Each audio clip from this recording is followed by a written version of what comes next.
Kita sudah sampai kepada hikmah yang ke-64. Qala al-musannif rahimahullah ta'ala nafa'ana Allah bihi wa bi'ulumihi wa bi'ulumi masyayikhihi wa talamidatihi fid dharain amin ila anqal. Min jahlil muridi, termasuk kebodohan seorang murid. Murid itu adalah orang yang rindu untuk menuju Allah, mencari ridha Allah. Perindu, orang yang merindukan ridha Allah dan dia lagi menempuh jalan menuju ridha Allah. Kita ini berusaha dan ibadah, melakukan kebaikan, mencari ridha Allah, namanya murid. Cuman biasanya murid ini juga berlaku dalam dunia tarekah. Kalau kita berguru kepada seorang guru, akan dibimbing kepada Allah, maka kita adalah murid. Dan istilah murid itu khusus di dalam kemuliaan menuju kepada Allah. Cuman di Indonesia menjadi umum, namanya murid. Sama, secara lafaz maknanya sama. Murid adalah murid. Al-murid dari bahasa Arab. Murid adalah seorang murid dalam bimbingan seorang guru yang ingin berusaha menuju kepada Allah Subhanahu wa taala, namanya murid. Kita semua murid saat ini karena kita rindu menuju kepada Allah. Kita beribadah, kita berzikir, kita melakukan kebaikan, ingin mendapatkan ridha Allah. Disebutkan min jahlil murid, termasuk kebodohan seorang murid. Seorang perindu ridha Allah, seorang pencari ridha Allah. Kebodohan seorang pencari ridha Allah adalah ayyusi al-adaba, dalam keadaan dia tidak beradab kepada Allah, banyak maksiat. Fatu'akhkharul uqubatu, dan ternyata hukuman dari Allah ditunda. Anhu, dari orang tersebut, tidak ditimpakan kepada hamba tersebut musibah. Fayaqulu, ternyata orang tersebut malah berkata, lau kana hadza, kalau memang ini adalah su'a adabin, memang sebuah kemaksiatan, su'ul adab, kurang ajar, lakuti al-imdadu, niscaya segala karunia-karunia ini akan diputus oleh Allah. Imdad itu karunia yang sifatnya maknawi. Bahkan bisa kita maknai juga di sini nanti adalah karunia-karunia yang sifatnya bukan maknawi, zahir, kekayaan dan sebagainya. Kebodohan ini, kebodohan seorang pencari ridha Allah adalah di saat dia dalam keadaan maksiat, kok masih terus karunia itu mengalir dan mengalir dan mengalir. Sudah begitu dia merasa bahasanya, kalau memang saya ini dianggap berdosa oleh Allah, niscaya aku tidak punya kemuliaan karomat seperti itu. Maka kebodohan dia itu. Wa ujabal ib'ad, dan kalau memang yang aku lakukan ini memang salah, kalau memang aku orang jelek, niscaya aku akan jauh daripada kemuliaan-kemuliaan yang aku dapat saat ini. Jadi begini, ini adalah teguran untuk kita semuanya agar waspada. Secara maknawi begini, jika ada seseorang yang ternyata dia diberi oleh Allah dengan bermacam karamat, mulai dari doanya dikabul, banyak kemudahan yang Allah berikan kepada dia, akan tapi sementara di sisi lain dia adalah bermaksiat, hati-hati. Atau zahir, diberi kekayaan, melimpah, kemudahan, tapi dia kok bermaksiat. Kemudian setelah itu dia nggak sadar, malah berkata begini, memang saya ini sudah orang benar, ahli surga, orang mulia. Kalau memang saya orang jelek, nggak mungkin saya mendapatkan kayak begini nih. Syuf, sombong dia. Waspada, di antara kita seperti itu nggak sadar. Yang menempatkan dirinya di makom kemuliaan sebagai seorang syekh, guru, dikeramatkan oleh muridnya, dikagumi oleh muridnya, diyakini kalau punya karamah, dan bahkan mungkin keluar sesuatu yang luar biasa terjadi pada dirinya, sementara dia dalam kemaksiatan. Maka sungguh tertipu dia dan sungguh bodoh dia. Kalaupun demikian dia masih merasa dia adalah waliullah, dia punya karamah, tapi dia maksiat. Sudah begitu berkata, kalau memang saya orang jelek, gak mungkin aku punya karamah. Maka dia orang yang paling bodoh. Sementara para kekasih Allah, lihat, para kekasih Allah, para wali-wali yang sesungguhnya, di saat diberi oleh Allah karamah, karamah itu macam-macam.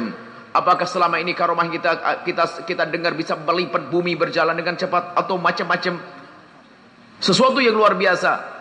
Kalau ada para kekasih Allah, waliullah, saat itu ditampakkan padanya karomah sesuatu yang mulia, mereka menangis. Langsung koreksi ke dalam dirinya, aku banyak dosa kok aku punya kemuliaan semacam ini. Apakah aku pantas nangis ya Allah? Apakah ini ujian atau karomat yang sesungguhnya? Coba. Kekasih Allah, dia dalam keadaan mendapatkan karamah, menangis dia. Takut. Karena dia merasa tidak pantas mendapatkan itu semuanya. Tiba-tiba mengatakan begini jadi, ini jadi. Semuanya kok jadi. Pergi ke Mekah bisa ngelipat bumi. Satu sisi seolah-olah itu adalah sebuah kemuliaan, tapi bagi seorang waliullah adalah beban. Dan dia selalu koreksi, apakah aku pantas diberi oleh Allah semacam ini? Apakah aku pantas diberi Allah kemuliaan semacam ini? Padahal dia orang mulia. Sehingga para kekasih Allah itu menyembunyikan karomahnya yang Allah berikan kepada wali tersebut. Begitu malu kalau diketahui oleh seseorang, seperti seorang wanita menyembunyikan darah haidnya. Sekarang orang ngaku keramat.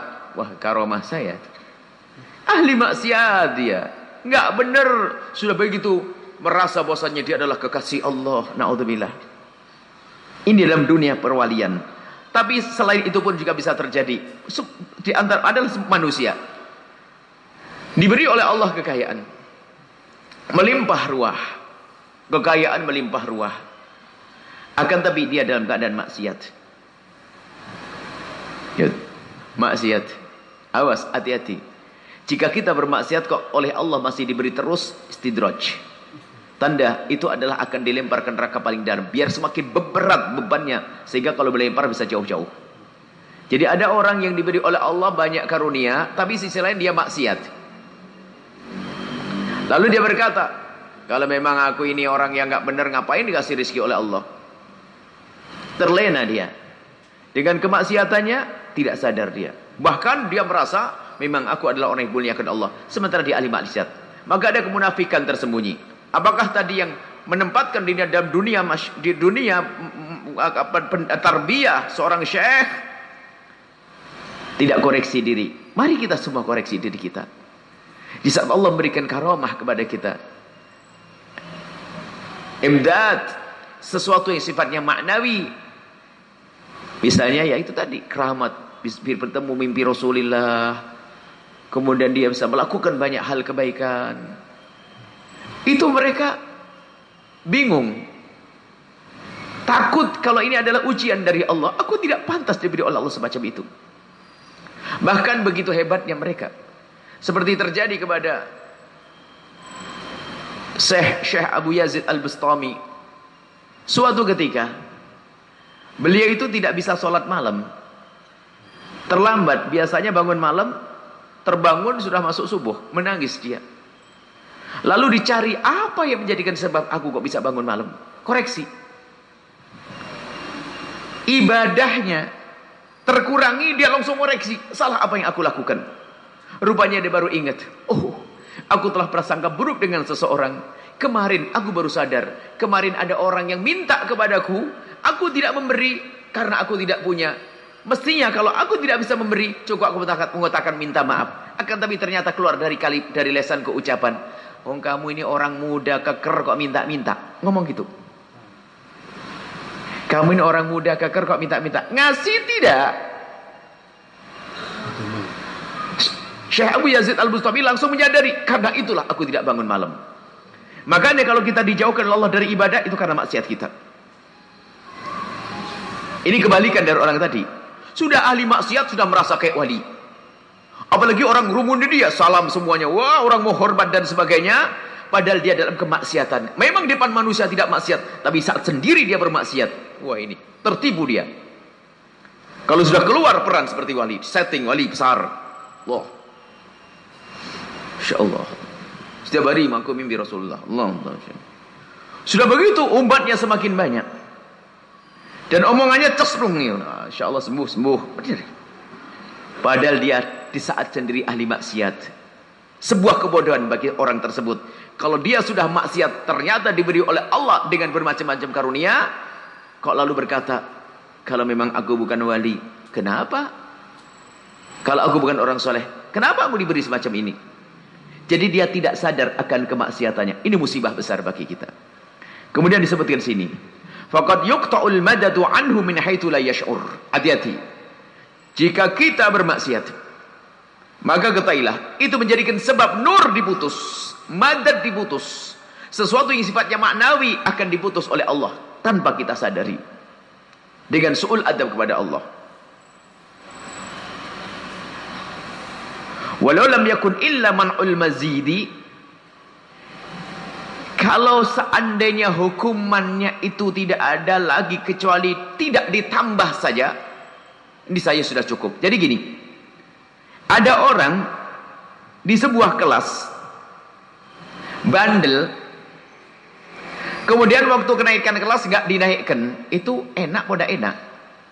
Kan tidak enak. Sama dalam urusan kepada Allah, hati-hati. Di saat kita melakukan kebaikan, kemudian setelah itu kita juga bermaksiat, maka hukuman bagi seseorang yang besar dari Allah karena dia bermaksiat adalah kebaikannya tidak ditambah oleh Allah. Sampai di situ saja. Nggak menambah kebaikannya. Apalagi mengurangi kebaikan, na'udzubillah, tidak tambah. Termasuk hukuman dari Allah yang hampir tidak disadari oleh seseorang adalah di saat Allah tidak merindukanmu untuk berbuat baik.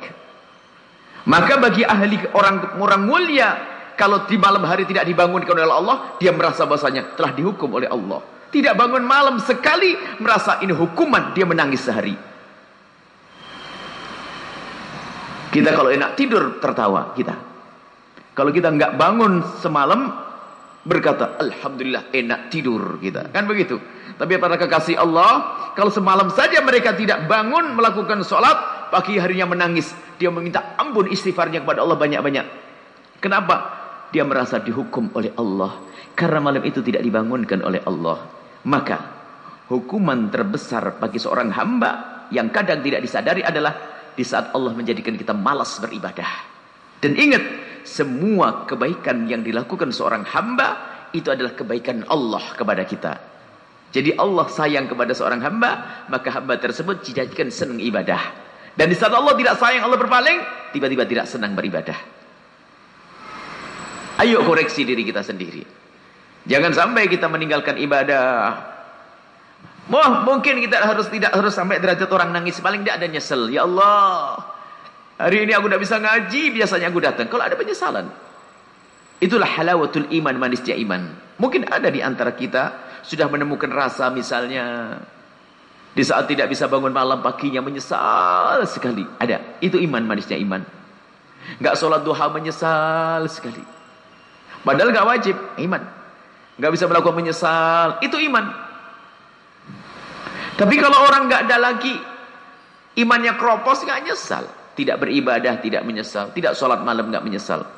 Lihat. Maka hukuman bagi orang-orang pencari ridho Allah adalah di saat tidak ditambah kebaikan oleh Allah. Nggak ingin menambah kebaikan. Atau termasuk hukuman yang Allah berikan pada seorang hamba adalah di saat dia diputus dari kebaikan. Kalau kita sadar, kenapa? Kalau kita lagi bisnis, biasanya satu bulan kita dapat untung 10 juta. Tak taunya bulan berikutnya minus. Bangkrut kan? Minus. Dia akan menyesal, menangis. Menyesal dia. Oh, bangkrut. Bulan kemarin dapat 10 juta, sekarang 0, enggak dapat apa-apa. Dia bisa menyesal. Faham makna penyesalan di sini ya? Biasanya dapat untung 10 juta, 10 juta, 10 juta. Bulan ini enggak ada. Baik. Bagaimana dengan ibadah kita? Allah kasih malam ini kau bangun malam. Allah. Berapa pahalanya? Enggak bisa dikira-kira. Bukan 10 juta.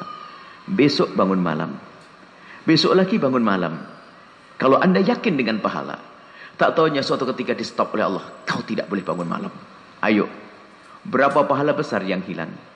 Nyesel atau tidak? Nyesel mestinya kalau sadar. Tapi kenapa kita tidak nyesal selama ini? Berarti kita belum sadar. Ini makna. Kenapa kita tidak nyesal? Kok biasa saja? Karena kita belum yakin mungkin. Dan belum nikmati ibadah tersebut.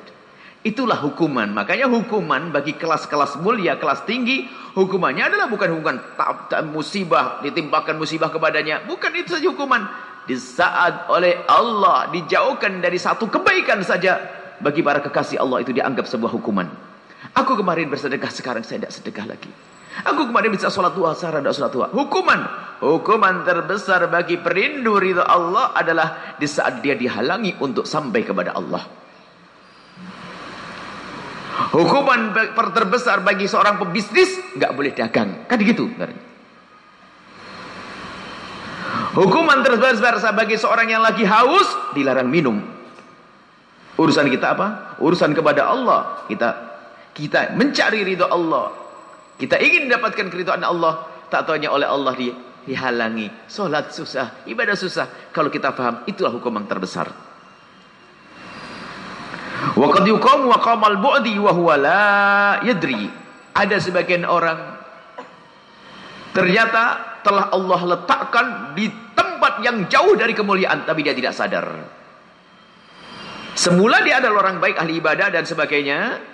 Rupanya dia terpesona dengan jamaahnya, dikagumi dan sebagainya. Akhirnya dia semakin sewenang-wenang, saya melakukan maksiat. Tapi pun dia masih merasa kayak waliullah. Sombongnya keluar, merendahkan orang. Sholat malamnya sudah tinggal khayal saja. Zikir pun sudah enggak lezat. Sebetulnya ini oleh Allah telah dijauhkan ini. Allah tempatkan dia tempat yang jauh dari kemuliaan. Wa dia la yadri, dia tidak tahu. Ada orang semacam itu, naudzubillah. Diberi Allah dihukum, tapi hukum adalah dijauhkan daripada kemuliaan. Walau lam yakun illa ayyukhalliyaka Allah, walau lam yakun illa ayyukhalliyaka wa ma turidu. Kalau seandainya termasuk hukuman dari Allah adalah, jika Allah ini harus pahami, cuman kadang kita tidak sadar Tuhan. Termasuk hukuman berat dari Allah, wahai para perindu keridhaan dan kemuliaan, termasuk hukuman besar dari Allah kalau Allah yukhalliyaka, membiarkanmu dengan semua keinginanmu. Mau melakukan kemaksiatan tidak pernah dihalangi oleh Allah. Ingat, tanda hamba yang dicintai oleh Allah adalah seorang hamba yang susah melakukan kemaksiatan biarpun sudah direncanakan. Sudah merencanakan, mau maling, nggak pergi-pergi yang punya rumah. Mau berzina, tabrakan, nggak jadi berzina tuh. Kalau memang orang dipilih oleh Allah, melihat dia akan susah melakukan kemaksiatan biarpun sudah direncanakan sekalipun. Begitu sebaliknya kalau seorang hamba sudah tidak disayang oleh Allah, lihat, nggak sengaja jadi maksiat, main mau beli mie, beli kerupuk, mampir, tanya apa? Ada temannya minum, mabuk, jadi padahal nggak rencana mabuk dia. Dia pergi kemana, mau ngapain, zina dia, naudzubillah. Maka ketahuilah, koreksi diri kita sendiri. Kalau kita termasuk golongan orang yang gampang bermaksiat, termasuk yang tidak direncanakan, jangan-jangan kita golongan orang yang dibenci oleh Allah.